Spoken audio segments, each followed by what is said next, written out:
also quite vocal about this comp. We had this we had a conversation about it a few weeks ago, I believe. And it's like, yeah, it's just really been Tejo Breach for the most part. Yo, fair enough. It is that is the meta right now. I mean, the utility is just so darn good that you cannot not use it, right? Especially on a map like Fracture, where there's so much that you can set up with Breach plus the Tejo. But what is interesting is that we do have Cypher versus Vi, so let's kind of see how the teams navigate around that.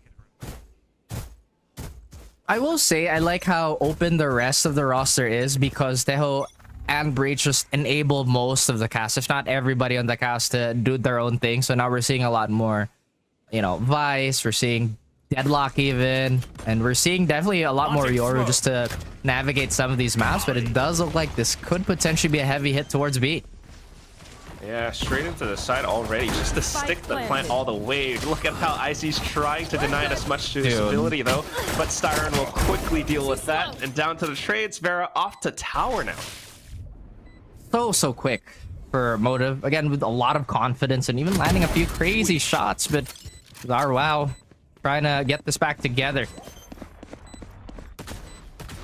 Trying to stick down to it. That will be the salvos, of course. So already seeing how oppressive Mateo can be. Flushes him off of the spike and down to the molly from Wayne to pick the run up for Motive Esports. I feel like Wayne is a player that does not get talked about enough. He's great in his own right, but I forget which game it was. This was with Ja on his roster, I believe, just a few splits ago, where I think he dropped like 30 on bind. And one thing I realized, Wayne is so stable. You give him a task, he'll do it. He doesn't really care if it's like DSG. Yeah, right? And he doesn't really care if it's like full support or if I need to frag, I'll need to frag. And I think this is such a rare player to have on any roster. Definitely a team player. But for now, RRQA Academy also operating as a team. Full push out from Tree. Still trying to catch potential stragglers here, but again, they want to set the pace here for RRQ Academy. I like the proactivity, but it does look like their guesswork is a little shaky, Quack. Look where Motive is. It does look like they're going to go for an execute towards drop. Speak to me a little bit about this, though, Raf. Why are RRQ Academy going for this sort of, like, you mentioned guesswork? I mean, they're already operating at a disadvantage here, and for them to take that much time getting squeezed towards A main, still getting value off Maria. Not too bad. Okay. Spike not yet planted, but okay, now we'll go for it. That is maximum returns here. Wayne looks to clean up. Wait a second. Last player standing. Why are they winning? The shots. Nats, he's just finding all the kills right now, and Styron, unfortunately, on his lonesome, not quite able to hold the angle. Oh boy. Just to address your question, why they'd want to go for something like that. In case the viewers don't know, yes. Yeah, we are all viewer here. Remember, guys, we're all viewers except me and Quack have the best seats in the house, apparently, and always be thankful for that. At the same time, when you have a lesser buy like that, yeah, potentially just want to play your numbers as well as you can, because most of the time when teams don't even have like a confident read, despite having a weapon advantage, those classics can still definitely do damage. And with the Sheriff in hand, it was with Nats to clean up the rest of the team. And now it's given them a chance to run this up. I always like to say that losing the second round is by far worse than losing the pistol. Definitely can shake up the economy quite a bit, but also, I mean, apart from numbers, it's also a bit of information, right? So just being able to push out like that, now they've pushed out into A main, it completely blocks off MTV's entry points. So now they are flushed into the B site, where you would assume Nats is quite aware of this. He's got the Thorns at the ready. He's got the sheer wall as well, and that's something that MTV have to deal with. It is, and Maria will be the first point of contact here towards B. What is the molly out, but he looks to fight this out. I don't think he knows everybody has stingers here, so maybe, just maybe, this aggression could potentially be unwarranted. RQ Academy, though, they're being very careful about this. Oh. And that's just Nats as well. Careful is one thing, but he will make quick work of his opponents as they try to make their way through Arcade. Moria now dealing with the front, and also spotting out the final player flaring. Unfortunate for MTV, but that's just a quick round that RRQA gets to pick up thanks to that round 2 win. That's gross. That's honestly disgusting from Nats. And I do like the fact that you brought up the information game, because again, not a lot of teams, especially Unfractured, would probably play passive A main that way. So maybe that was the hard read on their part. Or maybe the casters are just overthinking it. Maybe they just wanted to push and get the round over. And sometimes it's really like that. Yasuo players, why do you go for that? I don't know. Yeah. Just go next. Nah. It's probably one or the other. But also it's just the fact that, like you mentioned, it is Fracture. It's a map where you do have to get proactive. So you have to respect and admire a lot of that from RRQ Academy right now. At the same time, though, having won that previous round where MTV did kind of force up somewhat, RRQ Academy now starting to respect that. They don't want to lose any weapons too carelessly, hence playing the defensive positions, but also hearing the audible from the Neon and Vera right now. Go. It should prompt them to potentially rotate towards A, but it's still RRQ Academy getting caught with their pants down. These lesser weapons are doing more than enough, but Zarwow's trying to recover this, and oh my goodness, he still gets 3 despite fading away just like that. Pops the reach ult. Nats chimes in, and it's all up to Vera. Last player standing. Kicks off his own ult as well, but yeah, Jarwal playing it safe enough all the way from A main will be able to mark his target, and that's RRQ Academy moving up 3-1. Rap, damn. I gotta say, this game has been incredibly unpredictable. The ecos have been much more lethal than what we're used to. But RRQ Academy really defying the odds here. Like you said, the coaching staff would be that confidence that, that could give them the extra push, because sometimes players might feel like they're uncomfortable on a map, but the coaches and everybody around them could see something totally different. It's always one of the points for consideration right now, at least, though. Looks to be a quick push out from MTV, straight out from bench. Oh, look at it. Vera in with the Phantom, close range, quickly deals with Nats. Where do you come from? Again, motive, if not with strategy, then they can definitely strike fear with just raw firepower. Trying to crawl up towards Zarwow here, but there's still a lot of patience. That flash could pay dividends, but now it's a dry peak to find the roaming duelist. This bow splat is still going on, Quack. Yeah, you have the op coming out from IC as well. Hasn't quite sounded off yet, so MTV not quite aware. It will be the salvos to kick things off, though. But Wayne now has an opportunity to play spoiler. Has the Hellfire and will send it through. There's a gap, though, but he anticipates for IC to push up against him. Molly now to buy further time as well. Jarwal will stick on halfway. Not truly, but his health is not ticking down. Wayne will peak, though, all of a sudden, and to pick up the clutch. MTV picks up a round right back against RQA. We've talked about it, Wayne is just that guy. He'll do what is asked and potentially do what needs to be done. Great clutch there. Sometimes when you see that orbital strike drop with the Molly, it does feel like it is a bit of a checkmate situation. Like you said, there was a gap. A little bit of leeway for Jar to work with. Wayne fills it up with his Vandal. Now RQ Academy, they still have enough to buy up and reinforce with that operator, but I doubt that they'll have the same type of luxury if they fall. But wow, Icy opens it up. And that's already info gained. Falls back by 1 bound to continue holding the sight line, but with the flash being sent out by Flaring, gives MTV some room to work with. Question is, can RQ Academy still try and wrestle map control away? I mean, we talk about how one-to-ones are definitely attacker sided, and right now MTV is trying to work with what they have. I think they sense that there could potentially be a gap towards B. Guesswork could be great, but look at RQ Academy. They're crawling up just right behind these two players here. Oh, right there. Marks the back as well. Sets Moria up, who is attempting to thread the needle right now.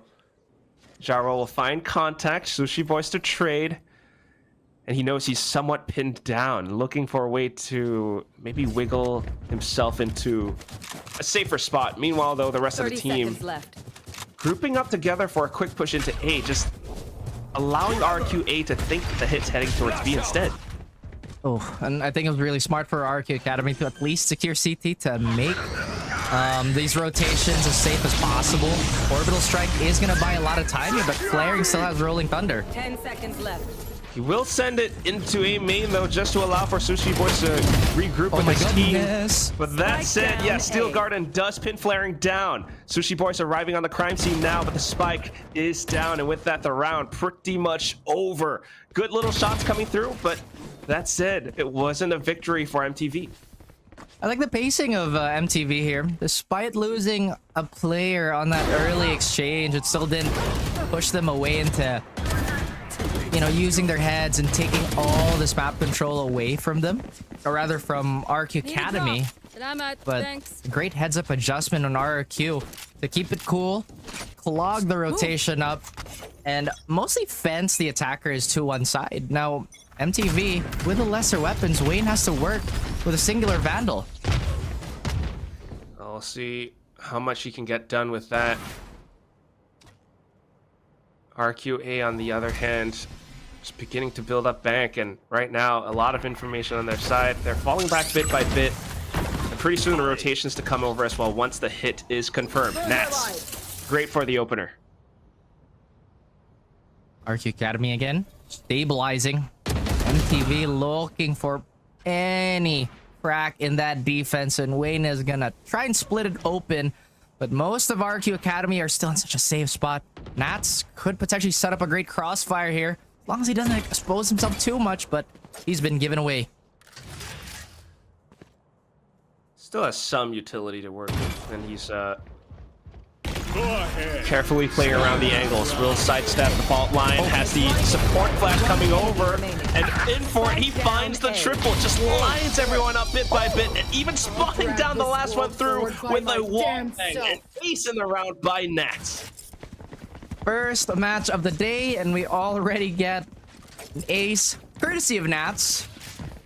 Already one away from recharging that Steel Garden, which was burnt like 2 rounds ago. It looked so great with Wayne. Once again wedging himself for his team. But the brick wall that is Nats just had to shake it up for the rest of MTV. I like the pause though. I feel like this is a lost art, you know, to pause at the perfect time. And MTV does look like no matter what attacking set they put themselves into, nothing has really bore fruits. Yeah, it is true.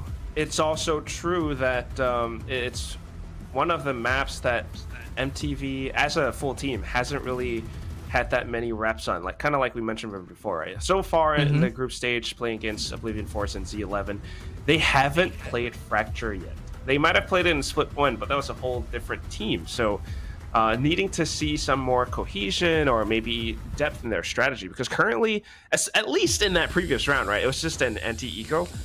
It was a bit one-dimensional. They tried to push in with a simple like A split, and RRQ Academy just knew how to work around it. That support from Jarwao, the flash, the stun, everything was just chef's kiss.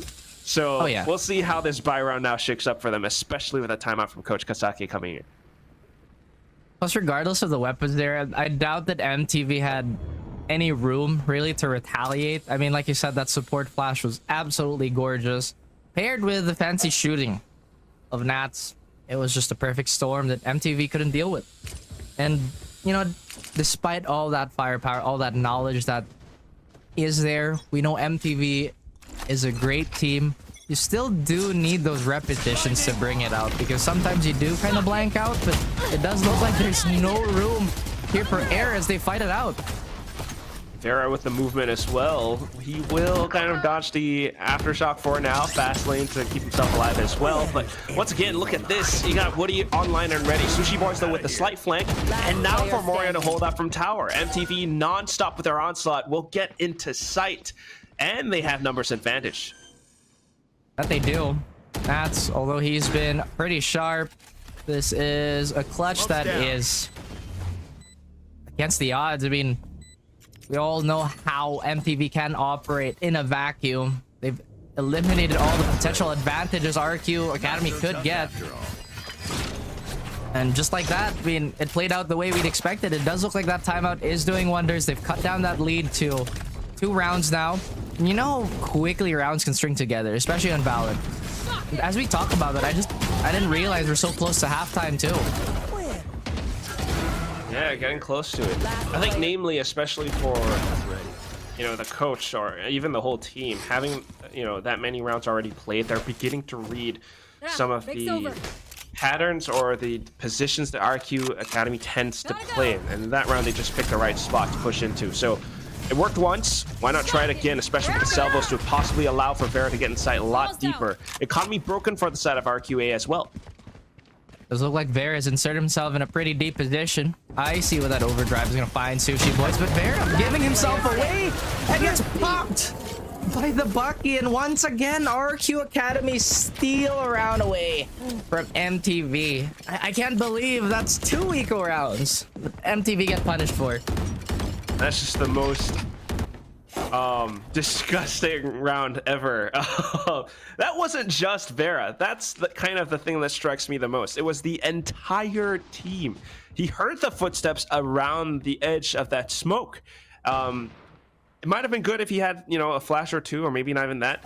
But because it was Bucky's on the other side, I think he was kind of surprised by that fact. So next round comes out now, and there is a judge in play. Vera with a Bucky of his own, though. Does look like both teams want to get this up close and personal, and I feel like there have been hints on how MTV, again in hindsight, should be taking these rounds. It's easy for us to say because we have access to all of this, obviously, to the spectator tools and whatnot. But with the first round, and I believe 2 rounds ago, where they just kind of sent it, they know RQ can be incredibly reserved with their positioning. It does look like they're get Icy's judge going potentially. Now things have gone and slowed down to a crawl. MTV trying to clear out as much as they can before executing a pretty heavy hit towards A. Rather, yeah. Early info. They know that Nats tends to be on the A side, so it comes down to how they're able to catch him. At least Vera will attempt at something with the Bucky, but within range, it's not quite going to happen. Nats able to trade him out.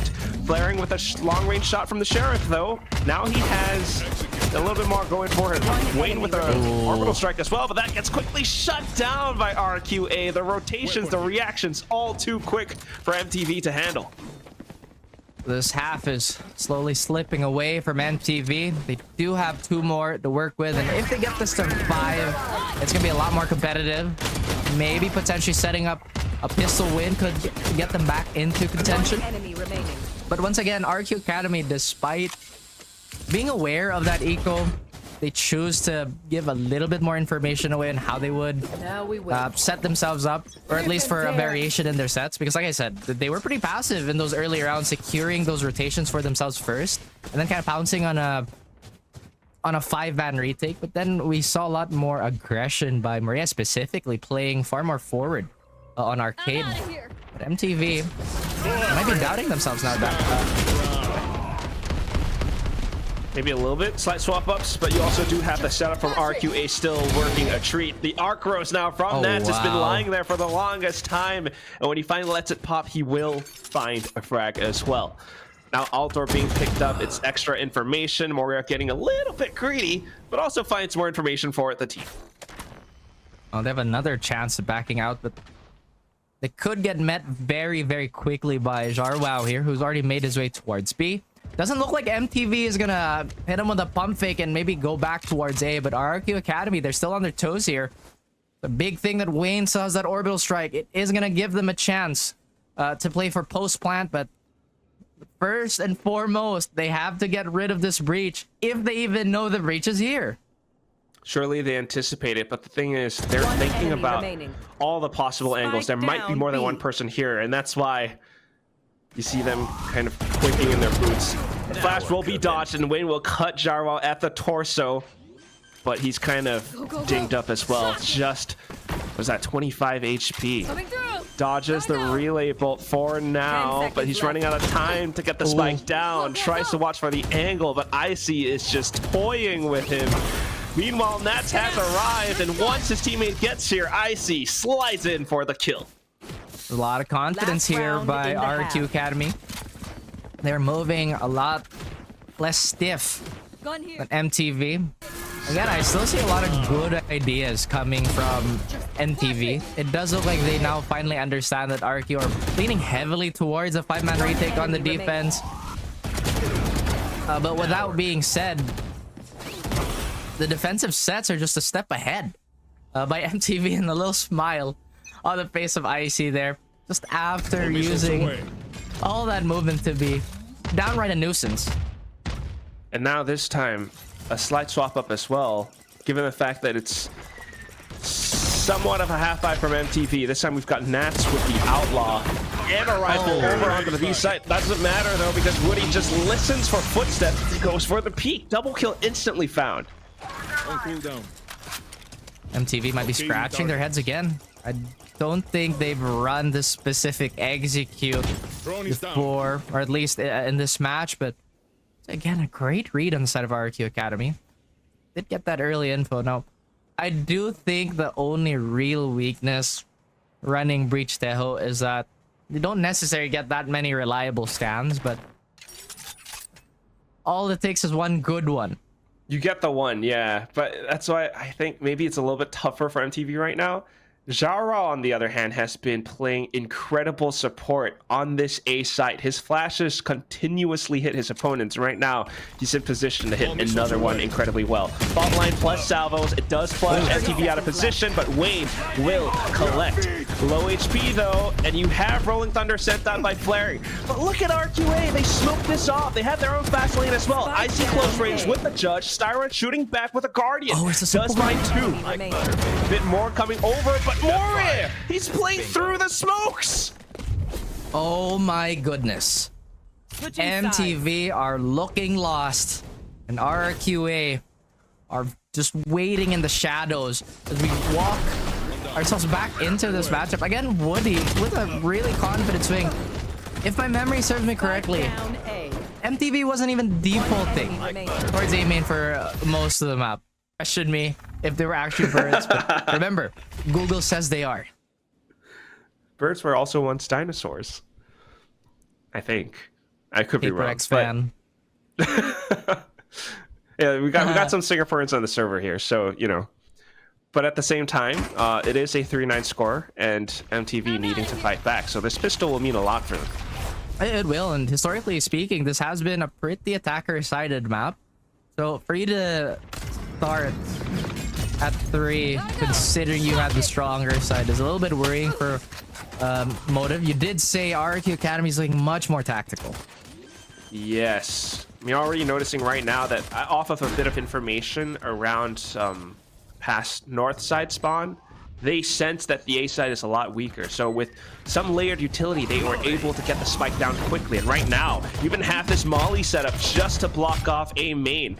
MTV are stuck around sands as well as spawn, and taking a look at the positions on map is a huge crossfire that they have to break through. This buys further time away from the spike. Moria to hold around A main repeatedly as well. Second kill going in. Barra to trade, Sushi Boys to trade also.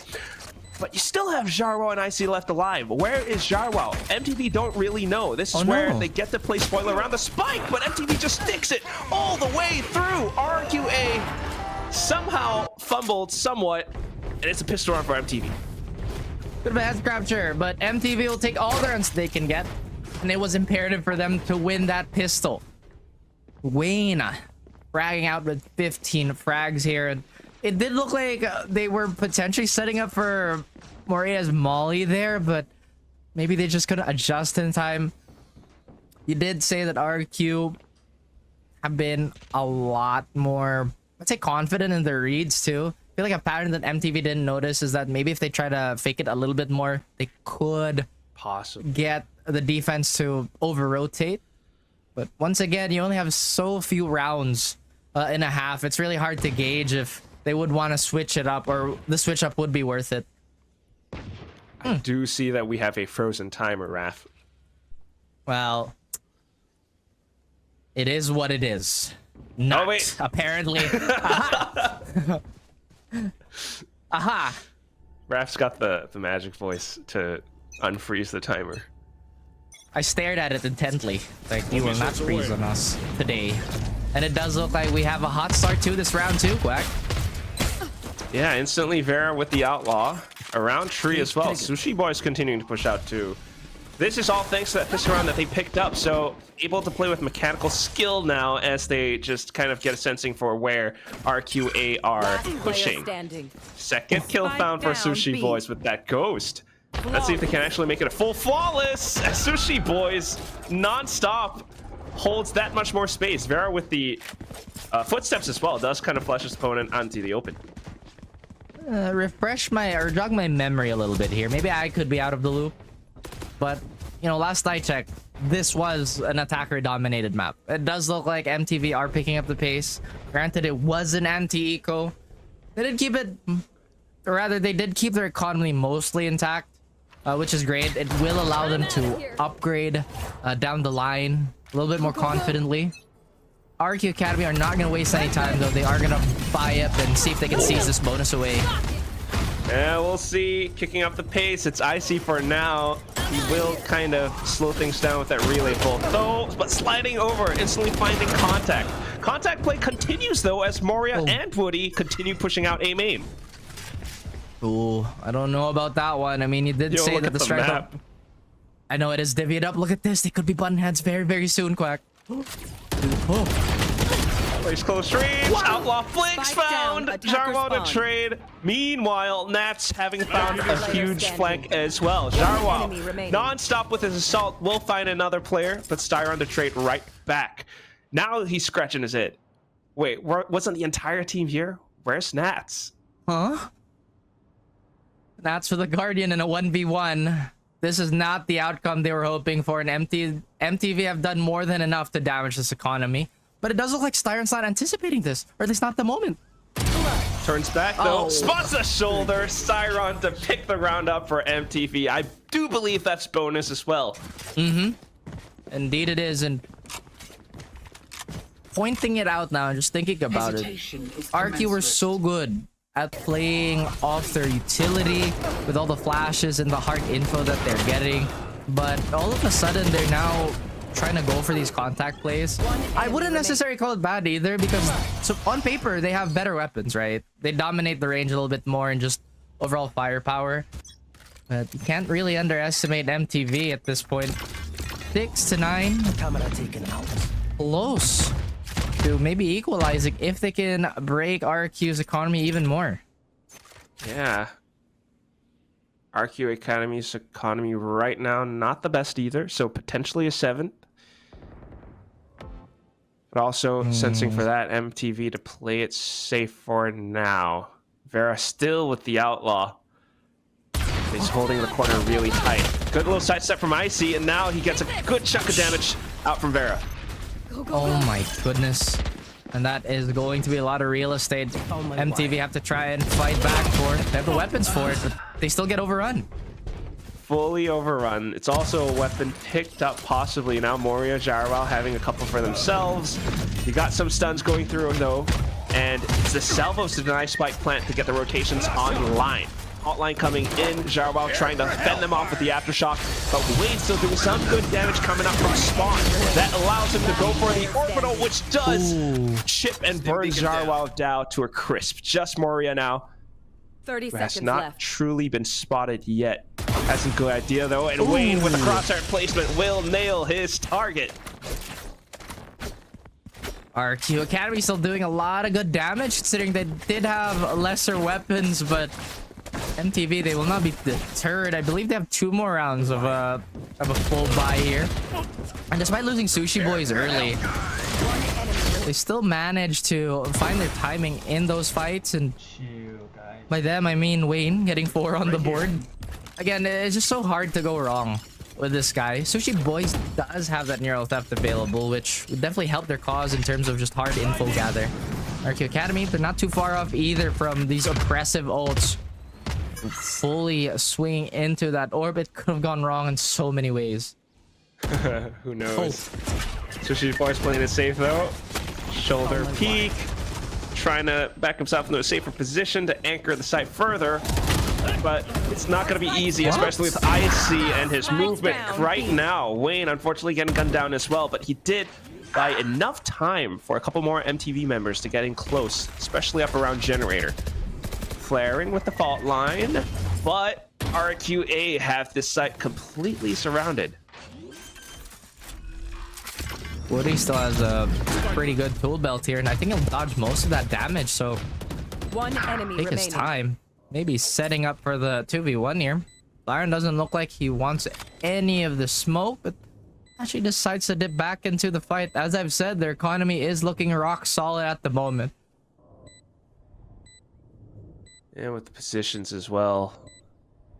Varus op has been picked up by Nats, so keep an eye on that. It's also just Nats keeping an eye on the canteen, well, not canteen, yeah, canteen angle. Canteen. And that's gonna be, yes, RQA moving up.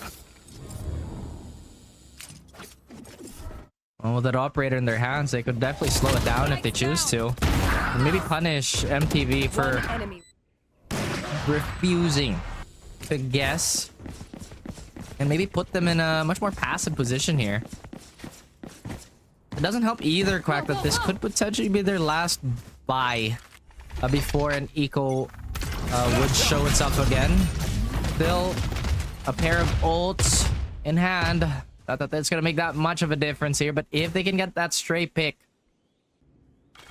it's something. Could be.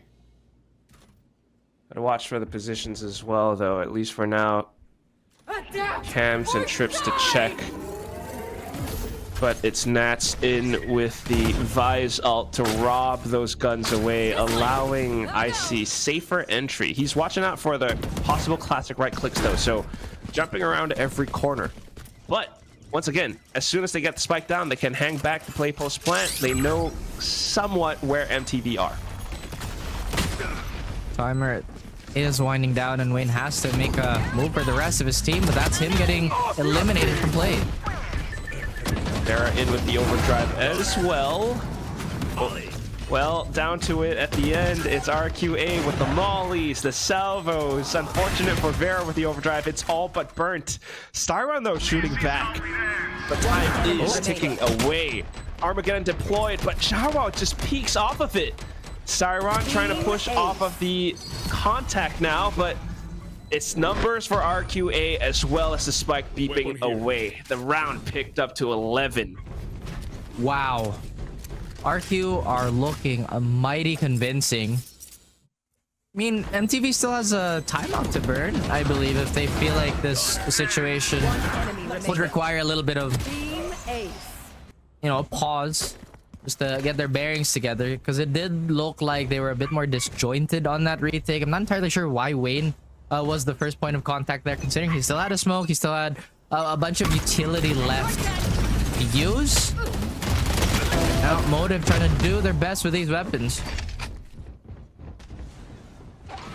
Good little attempt, at least it's information, but you still got to watch out for the push. Good flash and a kill for Wayne, but that's flaring gone now.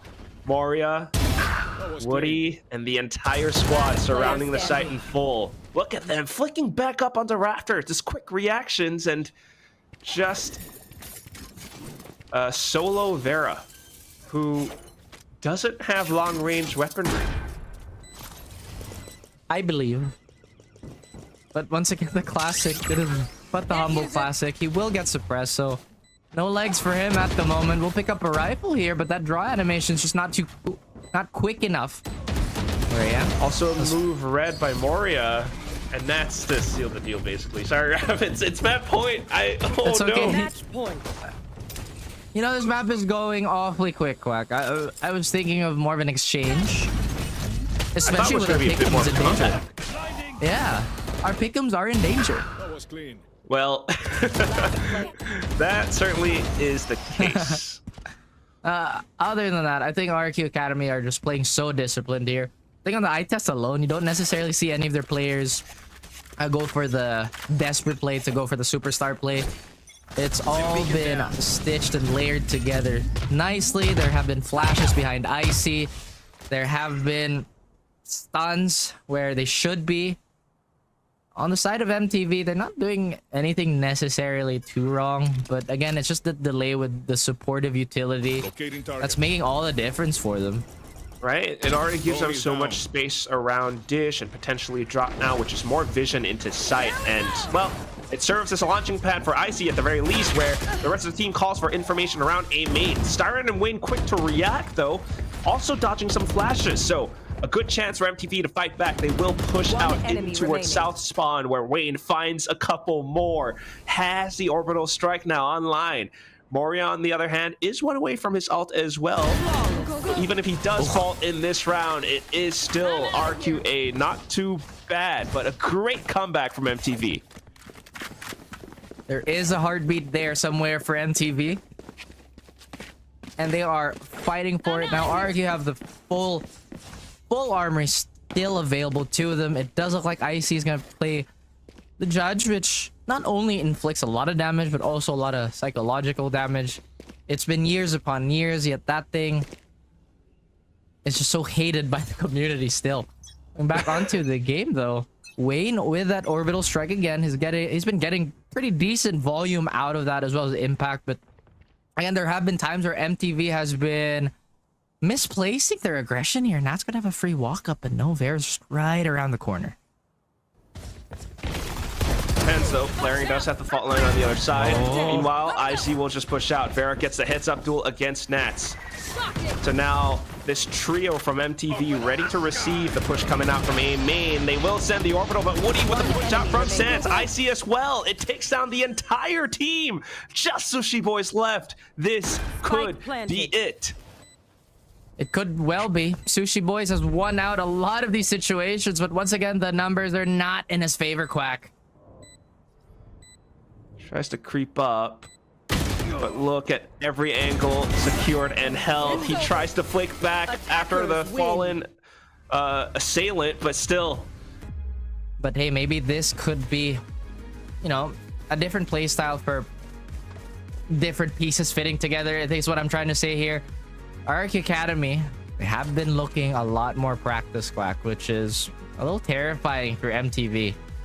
Has to be, especially for MTV now staring at what could be the series ending on this map. So they definitely gonna have to fight back. But you know, once again, the composition. You've got Vera back on the Euro. This is where he was performing quite well against the likes of Z11 and Oblivion Force. I mean, there was a map where he dropped 21 kills, so maybe able to do that on Pearl as well, where map control is quite crucial. He's able to gate crash all across if needed.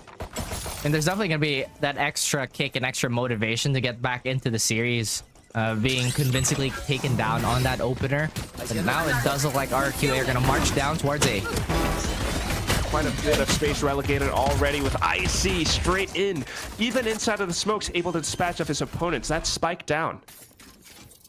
Spike planted. We'll have yet another uncontested plant here after removing Wayne and Sushi Boy, so most of the control is already out of the way.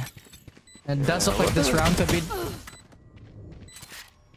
Maybe, yeah, going the other way as well. Just as quick as we said it. One enemy remaining. Oh, man.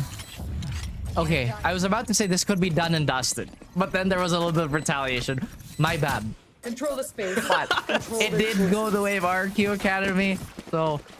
Still my bad, but you know... It's all your fault, Brad. Why did you have to say anything? No, I'm joking. It's true. I mean, we did see this moment from Flair, which was great individual brilliance to consider the fact that someone might have been lurking. So he goes in for the check. But coming down to it at the end, it still is numbers advantage for RQA, and that's why it came down to MTV and a lot of their players, you know, even for that 2-on-2, they were low HP enough for Nats to basically clean up. And that's kind of the thing for Motive Esports to play against RQ Academy. You cannot afford to. It's just the most randomest thing. But thankfully, we do have the timeout done and dealt with. So next round coming up. Taking that back. Interesting positioning here by MTV, taking potentially a strat out of RQA's book from, I believe, the second round of Fracture. It does look like they are going to go for a 5-man push here, but if RRQ Academy get the info that B is going to be incredibly open, motive, regardless where they're gonna rotate from or to, it's gonna be a long journey. There is a shear in front of them too, so this is gonna delay them just a little bit more. Unless they can time the way they hop over the shear very well, there's a good chance for that. But also, as that is happening, RRQA have already cleared out the entire site. Oh man, retaking with the pistols, really not the easiest thing to do, but it does look like RRQ Academy are playing in a dangerous spot. Yeah, not too bad. 2 potential free kills. Well, not so free anymore. Down to Nats, but Jarwow, quick on the reactions, already arriving back lane and being able to take down all 4 players after the first one has gone down. Great pickup. Jarwow now 2 away from Hunter's Fury. Just like that. Like you said, Hunter's Fury just around the corner here. Just like both the orbs, and I like that they managed to get 2. That's the magic number you want on an eco. We got 2. It's fine. Their economy is hurt just a little bit. But what RRQ Academy are looking to avoid now is to let this bonus slip away, much like how it happened on the previous map. It does look like Icy's still looking to do some damage here with the Baki, but he'd have to close the gaps quickly as possible here. And look at that. Flaring is already gonna backpedal all the way to safety. Dude, bro is an infantryman. He's kicking down doors. He's taking a lot of space, especially around the mid areas where it is a little bit more close quarters. So with that, still continuing to hold, it does afford his teammates a little bit more position around Art where they can push into A. I like the fact that Flaring fell back into spawn. Lane does find one, and I think that's spiked down too. Is. We'll see how Icy plays around the smokes now. Tries to movement his way out of it. Does get behind Wayne somewhat. Wayne still trying to burst away, but not quite finding his shots. Vera now, though, will take down Icy's opponents on the site itself. Icy looking for other options now. He's got 40 seconds to work with. Great response by Byron here. At the very least, it is going to be a clean 1v1, but doesn't look like he wants to give that away. RRQ Academy 30 seconds left. hobbling just a little bit. Icy is very healthy. And if he's warmed up enough, he could find some of these isolated duels. It does look like Styron will be the one to tempt fate. Info found. While Styron's just continuing to try to keep Icy around the same spot. Icy, though, slips underneath. Slithers in, but discipline from MTV, not giving him the one-on-ones. Vera to seal the deal. I was about to say, MTV potentially could have had a reaction there. I mean, you hear the slide, you would kind of want to punish that draw time. Although it's been sped up by a lot these days, there is still just that small window where you could punish the Neon, but discipline, discipline, discipline. MTV, they knew they had the advantage here. No way they were going to waste it. No way they were going to let go of that chance. RRQ Academy, they're still looking really good. Hunter's Fury should be online on this round, whether through orb or a frag found by Jarwow. And potentially a little bit more presence towards mid just as the gun rounds are going to start piling up. Okay. I mean, mid is the spot they want to block, given how Icy has been performing in those areas from before. But also for Vera to play up close on B long. He has a gate crash further back. But timing here is crucial. Woody, due diligence with a drone, but Vera to peek off it. So close. So lucky that suppressed and cancel out the teleport. And like you said, all MTV has to do is just be disciplined. Hold back. You now have the man advantage here. They lose their duelist. The proverbial tip of the spear. Overdrive. There's not much gap close. They still have a lot of tools to work with too. Iron does have that double shock flaring with his salvo and a special delivery within the tool belt. And Vera, so aggressive. Spike down B. Yeah, wanted to go for the peaks. It was layered thanks to Flaring's utility, though, so there will be a trade. Number still on the side of MTV, currently trying to play it safe. Nats with a quick push out from B-Link, though, and it's been heard. RQA continues to push out through the smoke, starting to try to receive, but his teammates have been fallen. So just Wayne against Moria now. Controller versus controller, with a spike not yet planted. Oh, he knows he can make a move here. He doesn't even need to confirm that line of sight. Moria falls, and everything is all tied up. 4 rounds. Feels like it's way longer, but that's just how Pearl is. Incredibly slow. Slow and tactical sometimes. That's just how you like it. And you start to see, you know, a lot more brilliance coming out from some of the MTV players, right? Wanting to go for these duels, having the layers in terms of utility to support the frags or the peaks, but down to it at the end, also just for RRQ Academy to be able to take those numbers down with the split pushes. Like I said, when rather like we said in the pre-show, these latter maps will allow a little bit more individual play, especially when majority of it, or the early round, is going to be spent peeling away at all this utility. And look at that, Hunter's Fury expended. That's not really on their side either, but Icy's still happy to dive in and make a splash with that Bucky. No huge splashes though, it's a little bit shallow thanks to MTV not giving them that room to work with. Nats now finding a shot off of the Sheriff, but Styron and the rest of the squad happy to spray around the smokes with the Phantom. However, Moria now, possibly through the sewers, stuck up behind with the Sheriff. He lines up the shots, finds the double, and now Vera trying to chase and to stay alive. He's got the Outlaw, so if he finds his shots, this is still a doable round. He can't afford to go for quick reloads. Swaps over to a better weapon, and will swing out for the initial kill. Needs to find 2 more. He's certainly more than capable of doing it. Goes for the wall banks, try to flush his opponents out of position. Taps as well. Look at what's happening with Jarwal slipping back from behind. It's a frenzy at close range, and it's a thrifty round for RRQ Academy. I was getting very scared there, Quack. It looked like RRQ Academy was about to drop the ball, but with a lot of bullets left in the frenzy, was not to be for MTV. That Moria flank, incredible. Good timing and patience. I know these are super basic things that we highlight, but hey, you know, it does carry the day for a lot of these individual plays, like you mentioned. And RRQ Academy have been incredibly successful with these eco rounds. MTV, they still have a lot left on the table when it comes to that, when it comes to securing that advantage. And that was a stat that was glaring at us. They had almost the same amount of first kills, but where was the follow-up? Where was the follow-through? That's kind of something that has been somewhat lacking. RRQ Academy having so much more tacticality with how their players are moving across as well. MTV, though, definitely still a skilled team, currently with a 4-1 stack, more towards the B side. Oh man, and the site is completely open. MTV. Another round where they would have to make do with what they have, and playing with that solo rifle gets at least Woody, so that's a free rifle on their end. Yeah, some charity work. I don't know how effective it's going to be though. Still, right? You got the movements across the board now, but the more important one that we want to look at is Nats through sewer.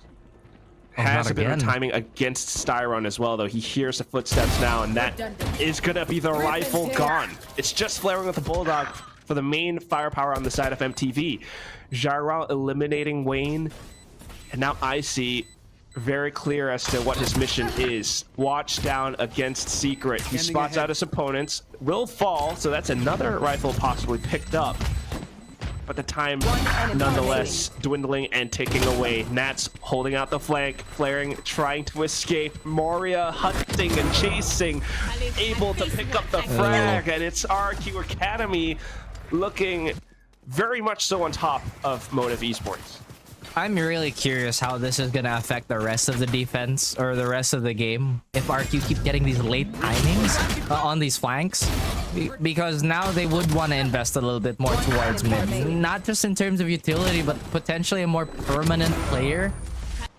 They did have flaring, I believe, be in charge of that, but Teho utility is also super valuable at the front, so maybe they'd like to, you know, reassign that responsibility to Sushi Boys, which still isn't doing too hot, at least on like on the level of impact. Steel Garden sure has been kind of okay, but again, Quack, it just feels like MTV, they're leaving a little bit on the table.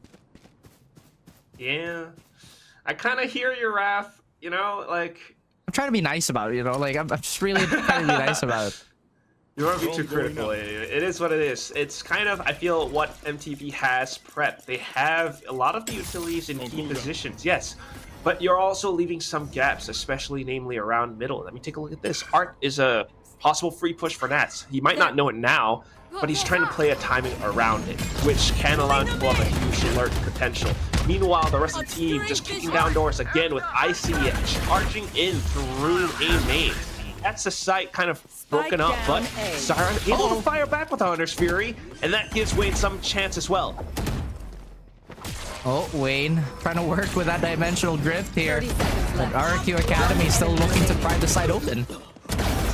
Able to do something, not too bad. The site's somewhat pried open, but still shut down at the end thanks to Wayne and his triple kill. You said there could have been a potential gap towards Art, but hey, RRQ Academy tried to take this problem head on. It was really the great support work from that Hunter's Fury to just give the rest of the defenders to flood in. And maybe this is where they would want to assign their Sova. It can... I'm trying to remember if there was a universal lineup from Spawn specifically where you can support the retake with that recon. Again, it's been a good minute. There is going to be that early recon on the side of RRQ Academy. And look at this, they're a little bit more reserved. They haven't taken that much forward space. Yeah. It's okay though. I mean, not too bad. Now trying to anticipate for Motive Esports. I mean, that's why we're casters, Raph, because we don't fully know what the teams are going through, and that's one of the things right now. They were anticipating the fact that they have all these ultimates to work off of, and speaking of ultimates, Flaring has the Armageddon as well. This could send for a very strong potential retake play. But once again, mid is open. That's a PSA for everybody. We have access to all these tools. The players do not. They can only go off reads and intuition. And the mid looks like it is gonna go under a more thorough cleaning for RQ Academy. Look at this, MTV. They made that adjustment. Start will now try and hold down Vent, but this side is gonna be mostly uncontested. And I think that's okay. That's what MTV wants. Spike planted. It's the salvos to buy some time. The spike will still go down, which is not in the most ideal scenario. But that's the Armageddon I was talking about. It does flush RQ Academy out of position. And great shots coming out from Styra and Wayne Flair, respectively. Still, though, gotta respect Jarwal with the Sheriff. Moria picking up the Vandal as well. This is where things can go absolutely haywire. Just down the Sushi Boys. He has been a hot point of discussion. We'll see if he can redeem himself truly in this round. Unfortunately, the utility working against him right now. And he's at odds with them as well. Trying to sidestep most of it. But unfortunately, time, once again, also not on his side. Sushi Boys, unfortunately, crumpled under pressure. And it's RRQ Academy happily lapping up in more rounds. Definitely takes a lot of mental strength to deal with a Sova and all that utility being chucked at you in the pulse band. But hey, we have to highlight Jarwao here. Devastating shots, and you know, it does bring a lot of joy to my heart, because as nerdy as we want to be, they're like, oh yeah, they should have been comboed with this utility at this timing. They should have played perfectly with this and that, all the theory work. Sometimes it just comes down to click them in the head, and that's perfect. That's great. Also being able to get yourself in the position to click the heads, well, that's there right now. But we'll see A lot of teammates nearby. Potential opportunity for Sushi Boys to let the Steel Garden rip if he has further information and a good call for it as well. Right now, at least, Vera just repositioning, still causing chaos around the middle grounds. Jarwell caught in with a drone. So Moria and Woody attempting to recover around the edges of the smoke, but gunned down at the very end. I like the rhythm change here on the side of MTV. They've really thrown a wrench into RRQ Academy's gears. Spike is in such an incredibly awkward spot here. Woody has all the leeway in the world to try and go for a save, but Vera's already on the hunt, getting a third for himself and reinforcing his dimensional drift once more. And this is what I like about Pro. Sure, it can be incredibly slow, but seeing the teams adjust in real time and see these plays unfold is really cathartic. For us, I can only imagine if you're playing on the big stage, you're like, that was my read. We did it, guys. It is. It's very much so a read and a great play from Vera. I mean, once again, Euro plays out of this world. He was sitting up on top of like, what, 300 ACS? Not like a hugely impactful stat to go off of, but just the fact that he was putting up huge numbers, you know, from previous games on like Haven, Lotus against Z11, still good. Thank you. But yeah, I think the main thing to note is that the previous rounds, RRQ Academy have been pushing down mid. So this time, with a good call from the team, you know, maybe the IGLing as well, Vera decides to go for that hit and then repositions back to mid door as well. It's just smart plays. That said, though, I do also want to note that, like, it's not an easy position for Sushi Boys to be in. You know, I imagine there's like some slight language barrier going on. Oh, yeah. But he's doing, you know, his best to support the team as best as possible. I mean, the way that he was positioning himself alongside Vera previously, that is a team player right there. Absolutely. And again, we're being critical because we know that these players are incredibly capable. But that being said, we're also incredibly realistic on the challenges that they could be facing. And there are also a lot of intangibles that you just really can't measure with stats. The fact that his presence is pulling a lot of gravity towards him is already enough for MTV to work around with. And it does look like IC's gonna go deep into A. Yeah, tempting at the very least, but dimensional drift from Vera does allow for Flaring to find some shots. Woody, though, to trade right back, then Vera to trade, well, right back as well. Sushi Boys able to keep the Steel Garden for a rainy day also. Moria now just alone. And that's kind of been the name of the game for the A site on MTV's plays as well. Take A main, leave some players around B, and they're happy to set up for this sort of split retake. Even though Moria might have art, it's not going to be easy for him to isolate the duels. He will attempt, though, with isolating the duels around his smoke. Oh, looking for the spike, but yeah, as soon as his barrel was spotted, that's a simple shot for Siren to pick up. Yeah, and, you know, even if he did get one, there was just too many eyes trained towards him. But MTV, they're rallying back. As I've said, it is just truly enjoyable to see both these teams adjust and react to each other. Again, it's really for all the nerds out there, myself included. You know, I love nerding out on this game, even though I also love singing praise of those really wild shots and all those crazy individual stuff. But look at this RRQ Academy. It does look like they're changing the pace and the tempo. This could be the answer as they look to fire away at B. But no, they slow down yet again, Quack. Trying to bait out more utility from Motive Esports at least. I mean, they've been going A for so long now. This is one of the first B hits in the longest time in rounds. So it does force MTV to question. However, Vera has pushed all the way up A main. So he's got some information to work off of. Also comes down to how Sushi Boys is able to play around B lane. Spots them. So many openings here. I see. Being very patient, but B not looking so tender now. A lot of defenders have reinforced the site. nearby. Well, this is when Sushi Boys lets rip the Steel Garden. Great chance for Wayne to fight back. A lot of RQ Academy's players have been held back thanks to the ult of Sushi Boys. Time burnt now, though. And RQ Academy trying to reassess the situation. 30 seconds left. Really smart. I like that they're backing out, but they do lose Jarwell. And he could be the linchpin for success. Yeah, still nearby. Vera as well to play around. He's got the fake out just to create more pressure. Then Nats, though, suddenly pushing up. Woody with the quick peeks. 10 seconds left, and RQ Academy has to get the spike planted. left. Wayne tries to peek. Sushi Boys peeking as well. Will find the first shot, but has to go for the reload. Wayne now coming in with his own shots and with his own reloads as well. Man. Vera then making more noise, and no more spike plant for RQ Academy. But Moria still able to frag? Last round before Oh, the that's a freebie. And this half, although it looked so good for RQ at the beginning, they've been largely unresponsive. And I love the patience play here. You know, they could have gone for a full rotate, but instead, that lurk threat that we were asking for so long has suddenly showed itself. But instead of MTV, it did come into the side of RQ. Hey, MTV still looking very good here. Denied the plant at the very last second, and it does look like RQ Academy are banking on this B hit still. This is crazy, dude. Yo, Raph, Icy has been buying Judge Bucky.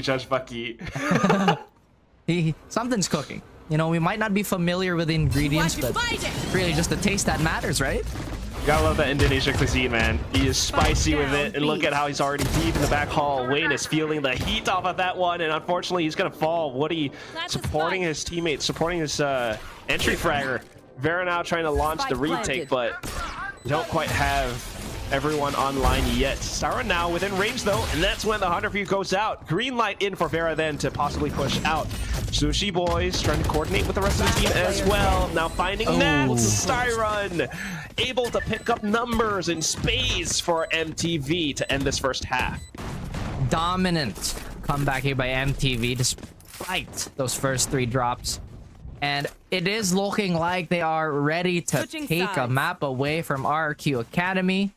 And if we look at these highlights, like you said, sure, there's a lot of aggression from our duelist Icy. Sometimes players just go crazy and like, you know what? I'll change my mind right here, right now. Also, it depends on RQ's intentions around the map. Currently just holding for now. Again, it is that slow pace that we've gotten used to on this map, and Iron looks to lead the charge here. He still has a recon bolt, but I think he's heard some of those classic shots. He's just not really sure how many players are holding here. But RQ is running something pretty standard. A little hesitant to push out a main, and Jarl's already taken a chunk of damage here. Yeah, Vera trying to keep them invested onto the B side as well. But one big point is, at I think about the minute 10 or minute 20-second mark, Woody sent out the stealth drone, allowing Icy to take more space around A main. So that's more information then for RQ Academy to hold the rest of the map. Nats, with that, able to pick up double kill. He's instantly traded though, so it's still a chance for MTV to possibly push into the B site. Jarwell is low. 30 seconds left. Trying to reposition around Hall. Vera pushes up, takes him down quickly. But RQ Academy already in position to launch the retake. Icy spots out Sushi Boy. Sushi, he's pinned down. He tries to get away, but also stunned up. With the stun though, Icy a little bit greedy. Leaves himself exposed. Vera to capitalize onto the 3rd kill now. Moria just alone. Trying to maybe get more space out from spawn. Will sidestep to take Vera down. The spike is ticking away. He's unchecked Halls, which gives Wayne a chance. Moria just looking for kills now, and our MTV recognized that. In for Wayne with the peek to pick the pistol up for MTV. Great patience there from both ends, really. If that came down into 1v1, then maybe that would have given Vera a little bit more confidence to potentially stick it and maybe fake out a gunfight. Once again, or not Varus, sorry. Last player. I believe it was Icy. But hey, going back to it, MTV have fired it up. Maybe they've got enough data to play off of. Seems that there is also a lot more activity for the players here. We didn't actually get to see that mid lurk come into fruition that round, but there's definitely intention to do so. MTV now looking a bit more reserved again, Quack. They're trying to leverage their range advantage here.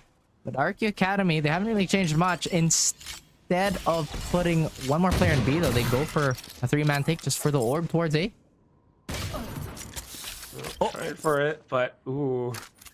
Nats with a sudden peek takes down Sushi Boys, which unfortunately calls MTV back, where they might meet the trio pushing up. There it is. I see now with a relay to pick more space, closing in the distance. He's looking for the clicks, but they're not quite there. Woody for the trade. Now continuing to tap back into this position. Wayne firing back off the Guardian as well, and the superior weaponry will prevail for now. Nats has landed an impressive shot this round. Could potentially replicate that 2 more times, but with a Guardian and an Outlaw, MTV should be in a comfy spot here. They are setting up for the crossfire, but Nats, hello? Still trying to turn things around, but thankfully the Outlaw will bring things back to normalcy. It came so close though, and that is a lot of damage sustained by MTV. I was at the edge of my seat there. I thought for sure Nats had the hot hand. You know, sometimes like you can feel the clutch brewing. Like, oh, I can feel it. I was wrong. But it's okay. Like you said, there's still a lot of positive things to be said about that round. They did manage to chunk away at that economy, which is usually directive number 1 when you are ecoing. Still though, we are feeling its effects. Flaring can't upgrade his weapons and rather is choosing not to. Rocking that Sheriff. Yeah, more utility for him, but meantime, it's going to be RRQ Academy looking to strike against their opponents, preventing them from coming online. So already, that's Wayne taken down. That's your controller gone. No smokes for the rest of the round. It did have Cosmic Divide too, so that could have been something that they would have wanted to use in this round. Now RRQA, yeah, I imagine. So disciplined. Again, they get their ones. They're like, okay, let's calm down. Chilling out for now. They hear the footsteps. They crack the clone. Time to jump.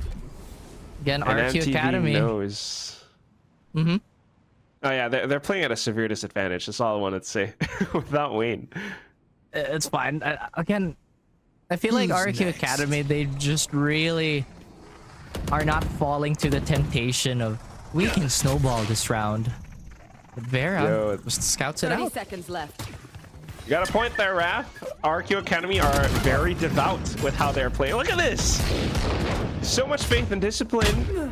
Even with the dimensional drift coming up from Vera, it was an attempt at a fake, but not completely bought. In fact, RRQ Academy rotates on over, where now the time is a lot more low for MTV. Spike plant coming in by flaring, but flushed out of position thanks to the salvos, and down for Nats, just to line and knock everything down.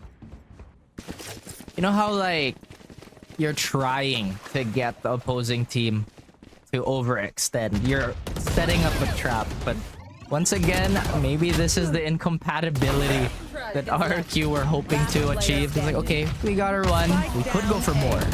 Or we could run down the clock, make them throw away all the utility in the world to maybe get a reaction out of us. But no, not even with the dimensional drift. As you mentioned, it did manage to get one, but hey, RRQ Academy still steeled as ever. Now MTV, they go for a different approach now. They have a bit more presence towards mid, but already the utility is in place, and it does look like Nats has pushed up with it.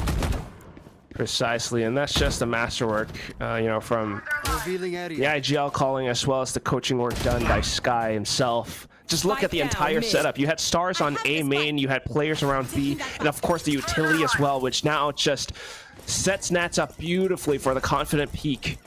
Now more presence around mid as well, and RQ Academy very aware. Styron though.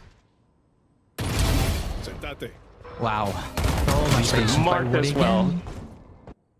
Damn. Knocking them. Oh Tough boy, luck I mean, for MTV, Raf. it is. I mean, honestly, the rhythm of this match has been pretty crazy. Everybody is just poking at each other, but finally, I think one of these teams are looking to commit to a 30 hit. seconds left. Trying for it now. I mean, it feels as though this was MTV's only option at this point. RQ Academy had them truly locked in. Nats. A team like this. Oh, Great on the burst. You had more players around A main as well. It was a tough situation for MTV.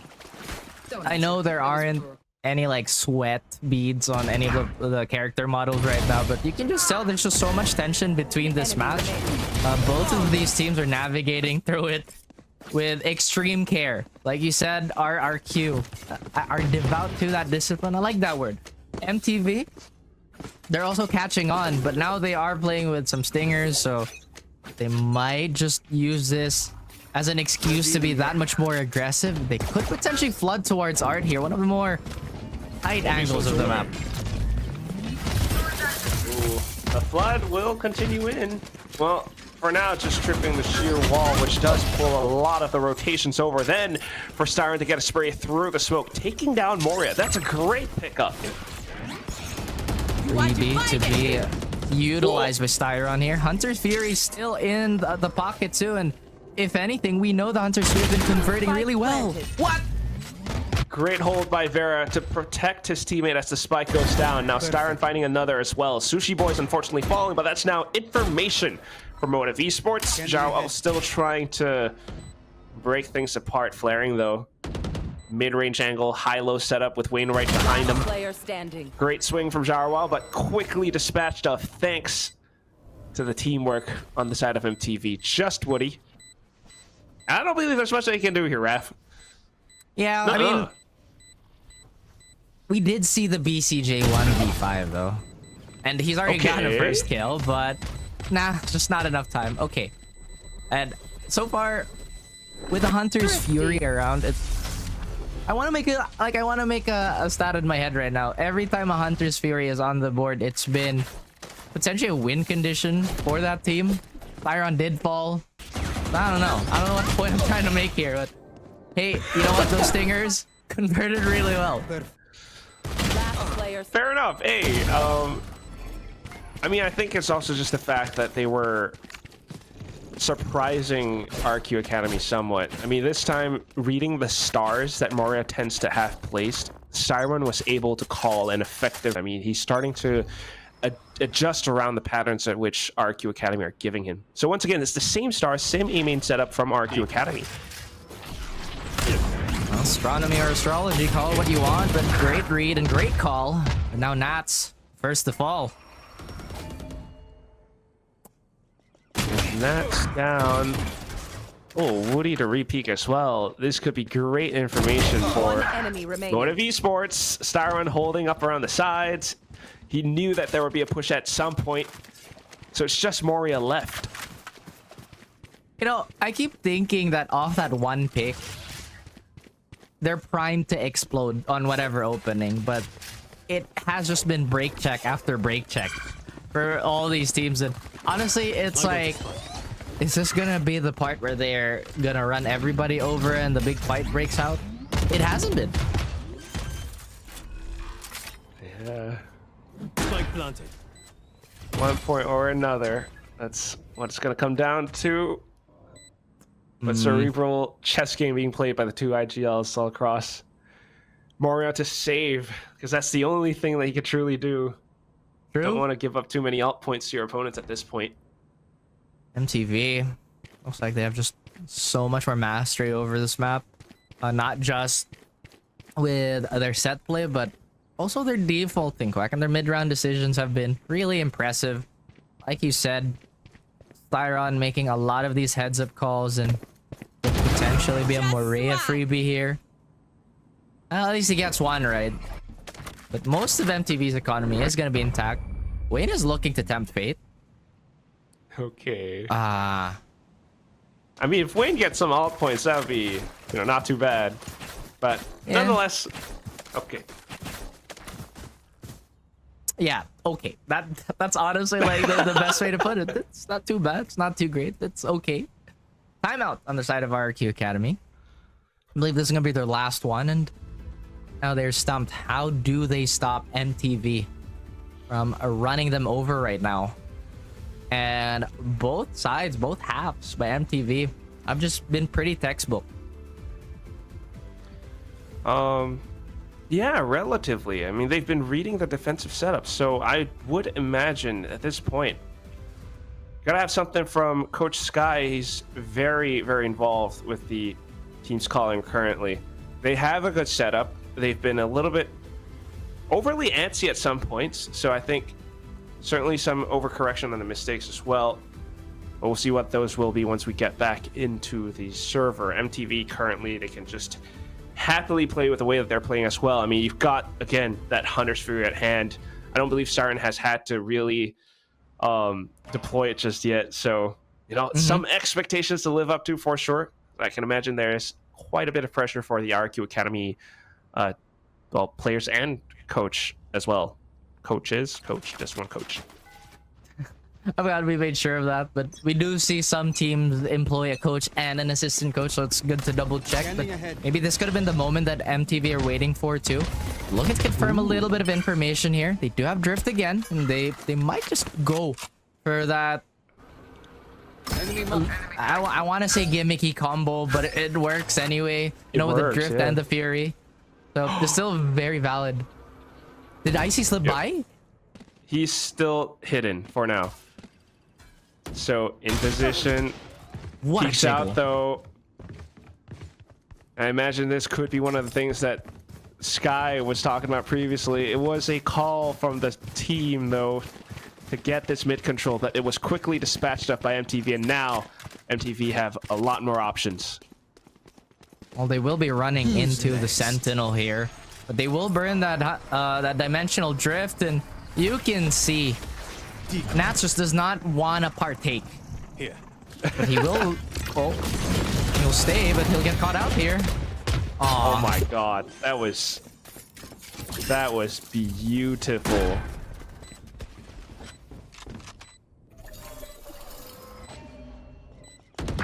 Patience.